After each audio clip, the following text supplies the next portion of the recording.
Well, I have the honor of having John Taffer of Bar Rescue and Howard Maklin today on the show. Welcome, gentlemen. It's great to have both of you on. Good to be here, Mike. You know, John, the last few years has been very tough on small and mid-sized businesses. What are some of the challenges that you've seen small businesses run into, and how do they address them and overcome them? It's not a great time for small businesses. You know, Mike, we're still dealing with the inflation impact, everything from energy costs to supplies. Everything is more expensive today. In numerous cases, online services are eroding stores and retail businesses and restaurants, et cetera. It's a very challenging time. We're coming off the pandemic. Many businesses are in debt. They're in a hole from the pandemic, and the current situation is preventing them from getting out of the hole. My company was in that situation. So I went to innovativerefunds.com, Howie's company, and applied for my refunds. You know, I paid into these programs, Sure. Employee withholding taxes. I might as well benefit from them now, and I did. What's the biggest thing you see when small businesses fail? Is it undercapitalization? Yeah, you know, I always say that a business always closes when it runs out of resources. It's all about resources to continue, resources to grow your business, to improve your business. And, you know, typically resources cost you equity or debt. Here's an opportunity through Innovation Refunds to get money that isn't debt. That's why I teamed up with Howard. He shares my passion for helping small businesses. So we're on a mission here together to get this capital into small businesses' hands so that they can benefit from it. That is a great thing, no question about it. Howard, it seems like there's a lack of education around available capital for small businesses. Why is that so low? Why don't people understand that, and what resources are available? Well, the challenge is time for business owners. They don't have the time to go out there and explore these opportunities. So that's where Innovation Refunds comes in. Our company makes it easier for businesses to tap into these wonderful programs that are out there that are very complicated. It takes tax attorneys, it takes professionals, it takes resources to tap into these resources. And at our company, we make it so simple for business owners to be able to understand if their business is eligible, and if it is, how they can actually get their hands on this money. What kind of qualifications do they have to be able to get their hands on this money? Yeah, at Innovation Refunds, we take information such as your banking information, your accounting, your payroll. We take this information, and from that, we're able to determine if your business is eligible. So as an example, in Columbus, just in your market alone, we've been able to generate over $6.5 million in capital through these programs for business owners in Columbus. The average amount is $313,000.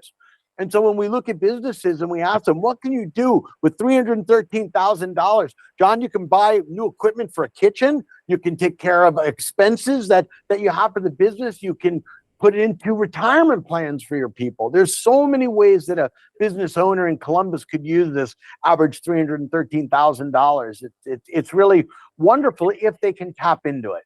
Boy, what an amazing program. You know, John, you've made a living helping owners in the food and beverage rebound from and improve their operations. Obviously, we've seen it on Bar Rescue several times. What area would you encourage business owners to use some of that capital? I mean, every business is a little different. Sometimes you need it for capital. Sometimes due to the pandemic, a business might be behind in lease payments, rental payments, banknote payments.